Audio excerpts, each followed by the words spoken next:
গাইঘাটা চাঁদপাড়া ঢাকুরিয়া মাঠে যেন ফুটবলের উৎসব। দেখা গেল পুলিশ ও গ্রামবাসীর এক অনন্য মেলবন্ধন। ফুটবল যেন এই দুদিনের জন্য গাইঘাটার মানুষের প্রাণে স্পন্দন হয়ে উঠেছিল। উত্তর চব্বিশ পরগনার গাইঘাটা চাঁদপাড়া ঢাকুরিয়া বয়েজ স্কুলের মাঠ সেজে উঠেছিল এক অন্য রূপে। দুদিন ধরে 13টি গ্রাম পঞ্চায়েতের সক্রিয় অংশগ্রহণে এক নকআউট ফুটবল প্রতিযোগিতা অনুষ্ঠিত হয়। আর যার আয়োজক ছিল বনগাঁ পুলিশ জেলার অন্তর্গত গাইঘাটা থানা। এ যেন শুধু ফুটবল প্রতিযোগিতা ছিল না, ছিল পুলিশ ও সাধারণ মানুষের মধ্যে মেলবন্ধনের এক অসাধারণ উদ্যোগ, যা পুলিশ সুপারিনটেন্ডেন্ট দীনেশ কুমারের এক সুচিন্তিত কল্পনাপ্রসূত ধারণা বলেই জানা যায়। আমাদের মাননীয় police super Shri Dinesh Kumar IPS মহাশয়, ওনার অনুপ্রেরণায় গাইঘাটা থানার ব্যবস্থাপনায় এই খেলাটা হচ্ছে।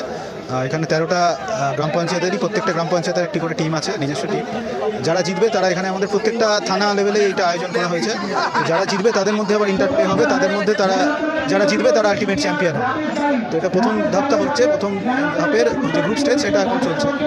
আমাদের একটা উদ্যোগ, যেটা পুলিশের যাতে ফুটবল খেলাটা জনপ্রিয়তাটা আরও বাড়ে। এটা নতুন যারা ইয়াং ছেলেরা রয়েছে, পড়াশোনার সাথে সাথে খেলাধুলাটাও তারা এগিয়ে নিয়ে যায়। এই জন্য এই দিন মাঠ ভরে উঠেছিল গ্রামবাসীদের ভিড়ে। তাদের প্রিয় দলের জার্সি গায়ে চড়িয়ে তারা এসেছিলেন নিজেদের সমর্থন জানাতে। এই প্রতিযোগিতা কেবল খেলা ছিল না, ছিল গ্রামের মানুষের একত্রিত হওয়ার উৎসব। প্রতিটি গোল, প্রতিটি সেভ আর প্রতিটি ড্রিং বোলিং এ দর্শকদের উল্লাস আর করতালি ফেটে পড়েছিল। ফুটবল যেন এই দুদিনের জন্য গাইঘাটার মানুষের প্রাণে স্পন্দন হয়ে উঠেছিল। ফাইনালে মুখোমুখি হয়েছিল রামনগর এবং ডুমা গ্রাম পঞ্চায়েত। টানটান উত্তেজনা, শ্বাসরুদ্ধকর মুহূর্ত আর হাড্ডাহাড্ডির লড়াইয়ে দুই দলই একে অপরের ওপর ঝাঁপিয়ে পড়েছিল।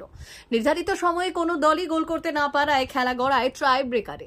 এরপর রামনগরের খেলোয়াড়দের ঠান্ডা মাথায় করা শট আর গোলকিপারের দুর্দান্ত পারফরমেন্সের সুবাদে জয় ছিনিয়ে নেয় রামনগর গ্রাম পঞ্চায়েত। আমাদের সারা পৃথিবী, সারা ভারতবর্ষ এবং সবচেয়ে বড় কথা আমাদের পশ্চিমবঙ্গের মুখ্যমন্ত্রী একজন মহিলা, এবং যার ট্যাগলাইন হচ্ছে খেলা হবে।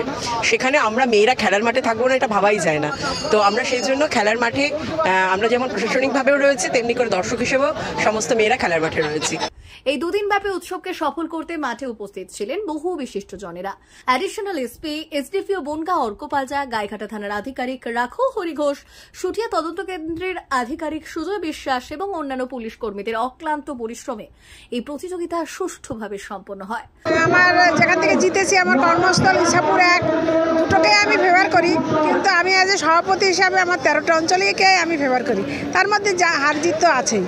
তাদের উপস্থিতি খেলোয়াড় এবং দর্শকদের মধ্যে এক নতুন উৎসাহের সঞ্চার করেছিল। এছাড়া উপস্থিত ছিলেন গাইঘাটা পঞ্চায়েত সমিতির সমষ্টি উন্নয়ন আধিকারিক নীলাদ্রি সরকার, সভাপতি ইলা বাগচি, সমাজসেবী নরোত্তম বিশ্বাস, শিপ্পা বিশ্বাস সহ প্রতিটি পঞ্চায়েত প্রধান, উপপ্রধান এবং অন্যান্য গণ্যমান্য ব্যক্তিরা। তাদের সমর্থন আর অনুপ্রেরণা এই টুর্নামেন্টের গুরুত্ব আরও বাড়িয়ে তুলেছিল। আমরা সকলেই জানি খেলা হবে, খেলা হচ্ছে, খেলা আগেও ছিল, কিন্তু বর্তমান যে খেলা, এই খেলা একটু আলাদা। আর এমনই সময়, এমনই সুন্দর দিনে এই যে উদ্যোগ, মহতি উদ্যোগ, বাঙালির শ্রেষ্ঠ খেলা ফুটবল খেলা, সেখানে দাঁড়িয়ে আমি গাইঘাটা পুলিশ প্রশাসন তথা বনগাঁ পুলিশ প্রশাসনকে ধন্যবাদ জানাবো। বিজয়ী দল রামনগরকে 10,000 টাকা পুরস্কার এবং একটি ট্রফি দিয়ে সম্মানিত করা হলো। আর রানার্স আপ ডুমা দল পেল 7,000 টাকা পুরস্কার ও ট্রফি। ফাইনালে man of the match, man of the tournament, সেরা গোলকিপার এবং ফাইনালে দুই দলের প্রতিটি খেলোয়াড়কে জার্সি দিয়ে উৎসাহিত করা হয়। এই টুর্নামেন্ট শুধু রামনগরের জয় বা ডুমার পরাজয় নয়, এটি গাইঘাটার মানুষের জন্য এক অবিস্মরণীয় অভিজ্ঞতা। আমাদের এখানে গাইঘাটা থানাকে অসংখ্য ধন্যবাদ জানাবো এবং বনগাঁ পুলিশ ডিস্ট্রিক্টের অসংখ্য ধন্যবাদ জানাবো। এইভাবে একটা খেলার মাধ্যমে আমাদের সকলকে একত্রিত করেছে এবং সেখানে আমাদের 13টা গ্রাম পঞ্চায়েত থেকেই প্লেয়াররা এসেছে। এবং আজকে দুদিন ব্যাপী যে টুর্নামেন্ট হচ্ছে, সেই টুর্নামেন্ট থেকে এরপরে যারা জিতবে এখান থেকে তারা বনগাঁ সাব ডিভিশনে গিয়েও খেলবে। এই খেলাটা পরবর্তীকালে মঙ্গলবারে হবে।